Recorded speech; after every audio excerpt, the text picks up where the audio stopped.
வணக்கம். இன்றைக்கு இந்த சாரி எப்படி கட்டின வீடியோ தான் உங்களுக்கு காட்ட போகிறேன். நார்மலாக ப்ளீட் எடுத்த சாரியை தான் எப்படி நீட்டாக கட்டலாம்னு காட்ட போகிறேன். சின்ன சின்ன டெக்னிக்கல் செய்து கட்டினோம்னா அவ்வளோ வடிவாக இருக்கும். அதுதான் ஃபுல் வீடியோவையும் பாருங்க. ஓகே, இதை ஒரு சுற்று இந்த வளத்துலேருந்து சரி கொண்டு ஒரு சுற்று வந்திருக்கிறேன். இப்போ இது தாவணி, இது ஒரு சுற்று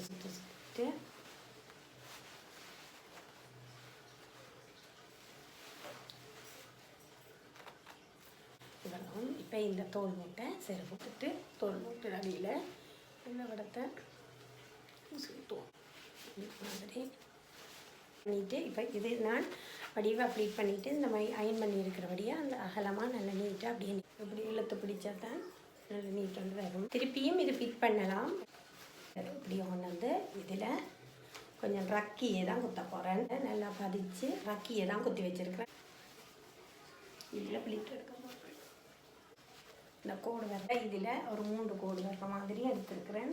இப்போ நல்ல ஒரு ஃபிட்டாக இருக்குது. இங்கே இதெல்லாச்சு இப்போ இதை ப்ளீட் பண்ணி வச்சுருக்கிறேன். அது இப்போ இதில் இந்த மாதிரி ஒரு இதாக இருக்கும். அதை இந்த சைட்டுக்கு மாதிரி விட்டுட்டு இந்த இதுக்கு நீங்கள் இருக்க மாதிரி இருந்தால் ப்ளீட் குத்திங்க வடிவு இருக்காது, அதை கவனிச்சுக்கொள்ளுங்க. அப்போ இதை இந்த மாதிரி தள்ளி விட்டுட்டு அப்படியே இந்த மாதிரியே லூசியை குத்திட்டு முதலே இதை இப்போ தள்ளி வடிவாக விட்டிங்கன்னா வேறு வண்டி மாதிரி இருக்காது. அதுக்கு பிறகு இந்த இடத்தை இப்போ சரி இப்போ இது சரிக்கிட்டு நல்லா அமர்த்தின மாதிரி நல்லா கிட்ட இடமும் இருக்குது. அதுக்கு என்ன செய்வோம்னா முதல்ல இந்த மாதிரி இழுத்துட்டு இது எல்லாம் இந்த செய்யறவங்களுக்கு இங்கேயும் நல்ல ஒரு நீட்டாக இப்போ இந்த இடம் லூஸ் ஆகிருக்கு. அதுக்கு நாங்கள் இந்த மாதிரி கொண்டு போயிட்டு இதுக்குள்ளேயா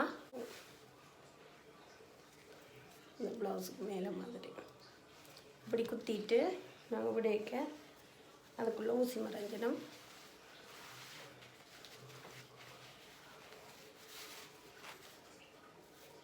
இதில் நான் அயன் பண்ணுறதுக்காக குத்தி விட்ட ஊசி. இப்போ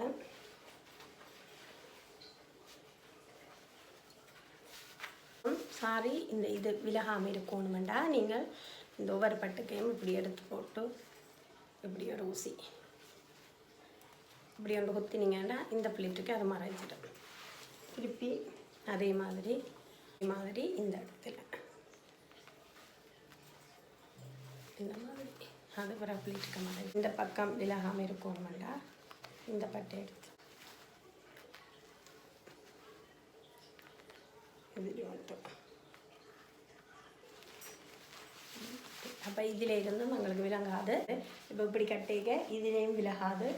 அந்த சைட் பக்கமும் நல்ல நீட்டாக இருக்கும். இதில் எல்லாம் இப்போ நல்ல ஃபிட்டிங் கொண்டு கொடுத்தபடியாக இது விலகவே விலகாது, அப்படியே நிற்கும். அதுக்கு பிறகு இந்த இடுப்பு பக்கமும் இந்த மாதிரி கட்டி இப்போ இதுக்குள்ளே எலும்பை விடாம பார்த்து பண்ணிங்கன்னா நல்லா இது எலும்புமாக இருந்தால் இங்கே கொஞ்சமாய் வந்துடும். அதை நீங்கள் கவனிச்சிங்கன்னா சரி. அதுக்கு தான் இந்த கையால் இதில் இருந்து இங்கே போகிற தொண்டில் ஒரு ஃபிட்டிங் இருக்கணும். அது இங்கே உங்களுக்கு நல்ல ஒரு வடிவாக கொடுக்கும். இந்த இடத்த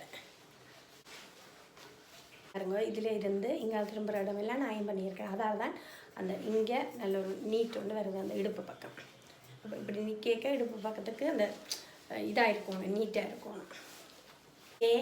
இந்த மாதிரியே நீட்டாக கட்டினீங்கன்னா சிம்பிள் சாரியாக இருந்தாலும் நல்ல ஒரு வடிவாக இருக்கும். நீங்களும் நல்ல உடம்பா சேஃபாக நல்ல வடிவாக தெரிவிங்க. ஓகே, இந்த வீடியோ உங்களுக்கு யூஸ்ஃபுல்லாக இருந்திருக்கும்னு நினைக்கிறேன். பிடிச்சா லைக் பண்ணி காமெண்ட்ஸ் பண்ணிவிட்டு ஷேர் பண்ணிவிடுங்க. ஓகே, இன்னொரு வீடியோவில் சந்திக்கிறேன். பாய்.